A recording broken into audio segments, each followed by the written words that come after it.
Time now for sports on 104.7 The Cave. Here's Ned Reynolds. Mike, the intern, Ned Reynolds, in the studio on a Tuesday morning. So really, in my opinion, you got two guys in the NFL. Guys that want to win championships and will do whatever they can to secure a deal and that's beneficial for themselves and their team. And guys that want to get paid. And someone got paid yesterday. Well, they did indeed, and that's Jalen Hurts of the Philadelphia Eagles at an all-time record salary. It's an extension of his contract, a 5-year extension that's worth $255 million. $255 million over a 5-year period comes out to $51 million a year. That is an all-time record, and of that amount, you're saying, okay, yeah, maybe he got that much, but how much is guaranteed? How about $179,300,000. That is guaranteed money. Oh, brother. My question is, what's that do to the salary cap? But I think probably more of more enlightening circumstances is where is this money coming from? And it's television. The huge new TV contracts that the NFL has signed are providing an overwhelming amount of money for these players, and you can get away with a salary like this. Now, as far as the salary cap, what the Eagles will do is extend that over a 5-year period and restructure some of the others and make it worthwhile. Is Jalen Hurts worth that? Well, they seem to think that he is. A 5-year extension for a quarterback who got them into the Super Bowl last year and actually out-statisticked everybody on the field, even though his team lost.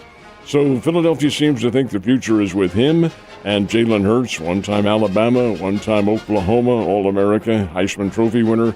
He will be, in fact, the quarterback of the future and the highest-paid player in the game. Wait a minute. What about Patrick Mahomes?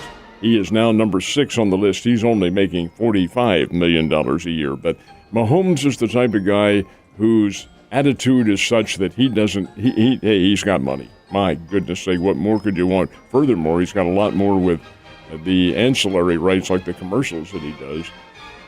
But that's not going to faze him. His ego is not involved there. His ego is in winning the games, and that, in fact, is where the whole basis lies.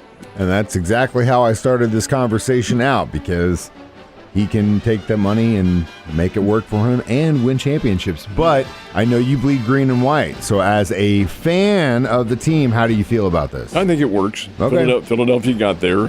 I was under the impression, and it was my own impression, that when Philadelphia and Kansas City played this year, it would be the opening game of the season. I'm told by folks up in KC that probably won't happen because the TV networks are probably gearing more toward that being a bigger game at midseason.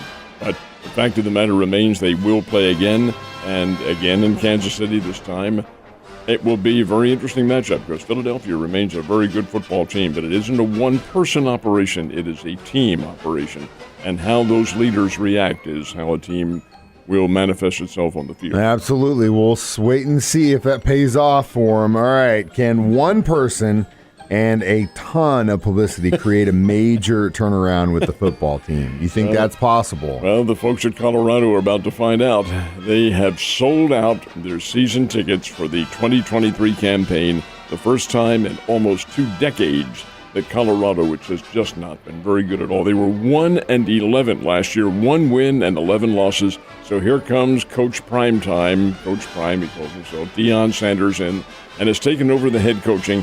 Now, has he done anything on the field yet? Well, he's brought in some pretty good players on paper. Have they played yet? No, they have not. But the fans in Colorado are enthralled by this move, bringing Deion Sanders in as head coach. Deion is a reporter's dream because he doesn't stop talking. And indeed, that kind of publicity has generated a lot of enthusiasm out in the Rocky Mountains. Will it work? And will he be able to coach a good team? I was told by an individual who had some association with Sanders at Jackson State, who told me, Ned, he's not the coach. It's his assistants who are the coaches. All he is the one generating the prime-time attitude from the public and so forth and so on. Well, there's nothing wrong with that. If you can get it done, do it. Well, Colorado's first game, their opening game this year, is on the road. It's at Amon Carter Stadium.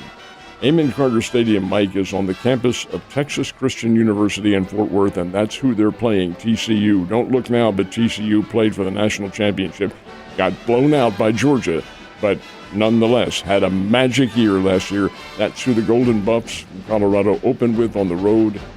See how good they are. Yeah, that's going to be a big-time test right out of the gate for him. We'll see. We will see. I'm kind of on your side on that whole conversation, though.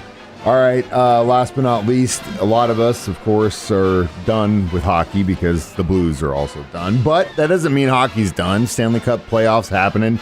Who's opening up the playoffs? They had 4 matches yesterday, and of course the Boston Bruins, who have the best record in the NHL, get a win. So did the Carolina Hurricanes. So did the Los Angeles Kings.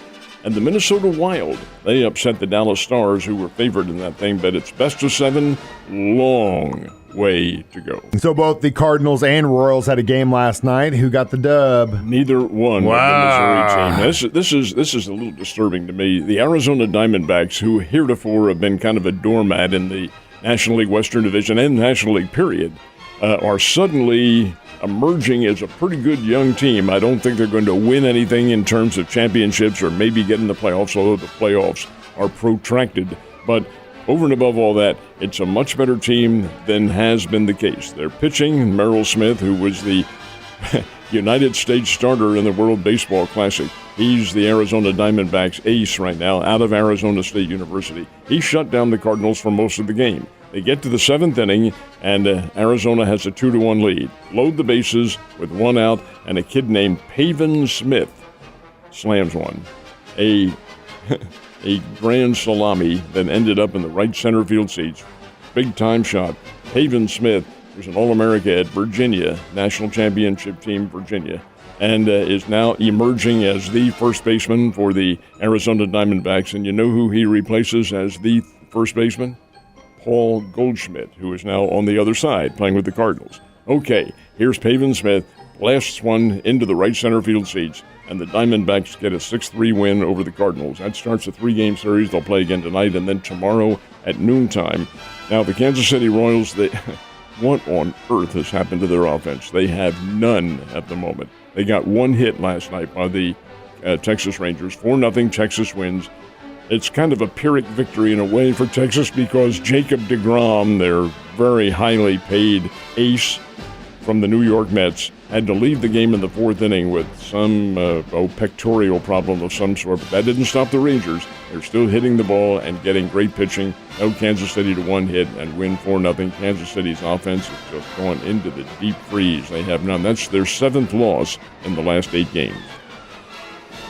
Not looking too good. Not looking too good. But one thing that is good is Wayno's going to be down here for a little rehab this week, isn't he? He pitches tomorrow, as a matter of fact, when the Springfield Cardinals play the Midland Rockhounds, who are the AA farm club of the absolutely woebegone Oakland A's. Anyway, Wayno will be on the mound. That's a noontime start tomorrow over at Hammons Field. It's a daytime game, obviously, noon being in daytime. He will be on the mound and probably pitch, I'm going to guess maybe 4 or 5 innings. He needs, it's kind of a strategic placement by the Cardinals to have him pitching on Wednesday as opposed to tonight. And that's because it puts him back in the rotation. And the Cardinals, that doesn't mean he'll be back next week. It could, depending on how he is. But that's where he is slotted in the rotation to pitch on that Wednesday, which would follow 5 days later to be back again. Well, we'll see how that works out. But that's why he gets to start tomorrow at noontime. Wonder if he's going to do a little singing, too. Might. He can sing the national anthem. Guy's got some pipes. All right, last but not least, NBA playoffs, of course, rolling right now.